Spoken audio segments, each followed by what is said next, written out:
Okay, here's move number 1, the step over turnaround. So I'm going to step over the ball. See that space between my heel and the ball? You pull your other heel right through that space. Poof! And you're turned around and flash. See that? I'm going to do it again. Step over, pull your heel through, and bang, you're right there. See that? One more time, that's it. Step over, pull your heel through, bang. Okay. That is a very good move. I know someone who played pro 14 years. He coaches in the Seattle area, and he makes people do that 200 times a day if they're serious. Okay, we're going to go on to move number 2. This is called the inside-outside. You go inside of one foot, outside of the other. Inside, outside. Super simple.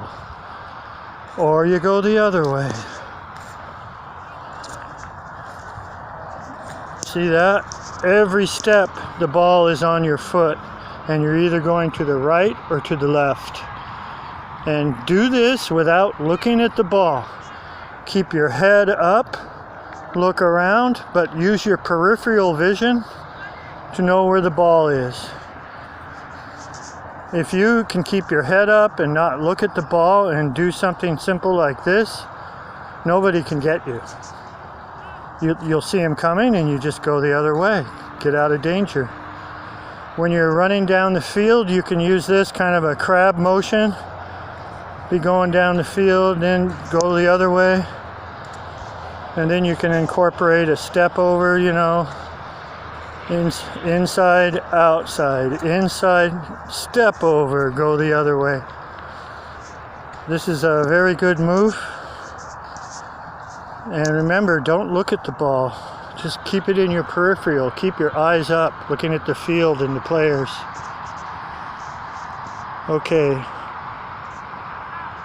Move number 3 was also taught to me by the guy who played 14 years pro, a guy named Alex Cajumalo.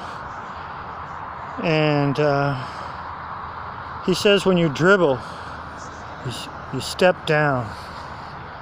And you go 1 foot, dink, dink, dink, dink, dink, real quick. And it's not about gaining space or anything. It's just go quick on the ball like this. Again, do it without looking at the ball. Use your peripheral. And you just touch, touch, touch, touch, touch. A guy named Clarence Seedorf, Dutch player, you can see him play. He does that all the time. He never loses control of the ball. His head's always up. He's always looking.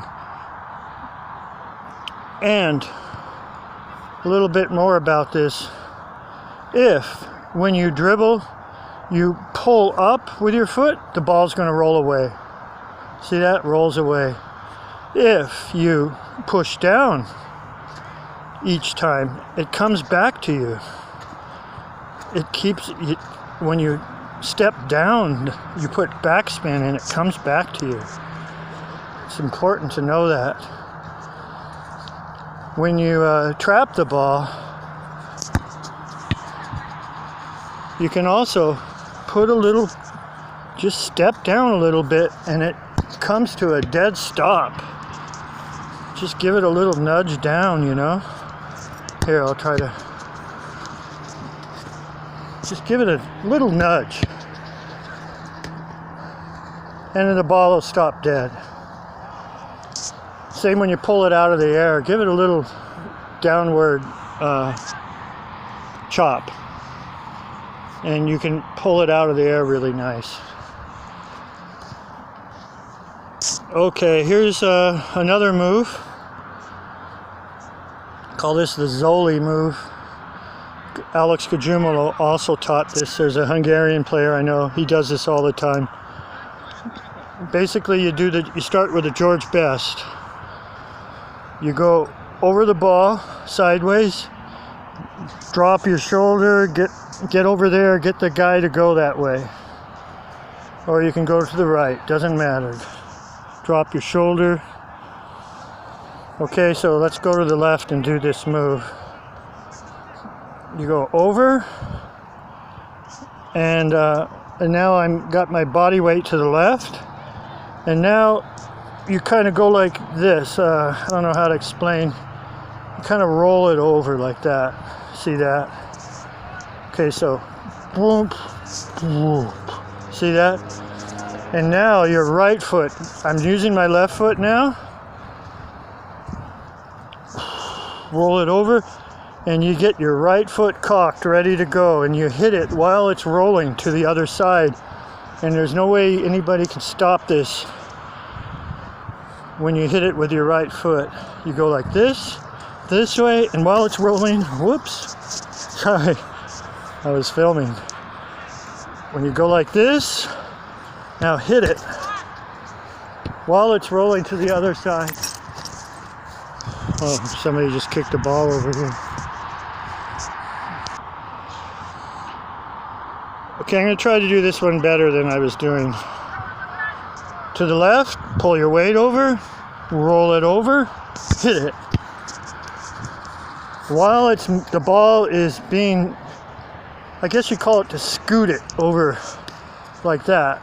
See that? Pull it to the left, scoot it over, and then while it's coming over, hit it. Okay, I call this the George Best move. It's similar to what we just did. It's just basically you go way over to the left, drop your shoulder, get your weight, your body going that way, so you pull the defender that way, then you scoop it the other way. Pretty simple. I'm not scooting it the other way, like, you know, like that, and then hit it. You scoop it the other way. So let's do that again. Over. Over.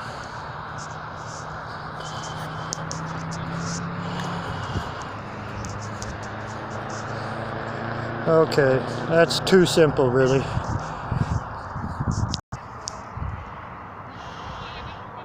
Okay, when you're kicking a dead ball, this is what George Best would teach. You look at the ball, you slice it right down the middle, imaginary. Slice it right like that, imaginary. Chink in there. And that's what you think about when you come running up on the ball from a dead ball.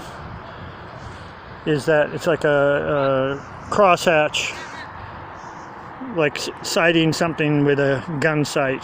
There's the vertical and the horizontal. And so when you come up to it, if you want it to go straight down the middle, you just think about that where the two lines meet. If you want to curve it, hit one of the quadrants, one of the quarters of it to make it spin. Okay. Here's something, a guy from Brazil, Paul Mendes, he played on the UW, University of Washington team, he played on the Sounders. He said if you want to make a ball sinker, Brazilian sinker from like a long range shot or something, when you kick it, lift your knee. Lift your knee on the follow through. Up in the air. Lift your knee up in the air. I don't know how I can film this. I'll try. There, I lifted my knee. See that? What that does is it puts top spin, not back spin, but top spin. So the ball rolls, spins in the air like that, and that'll make it sink. I always thought that was a great little tip.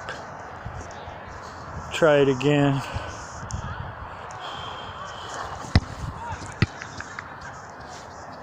So, that's pretty good.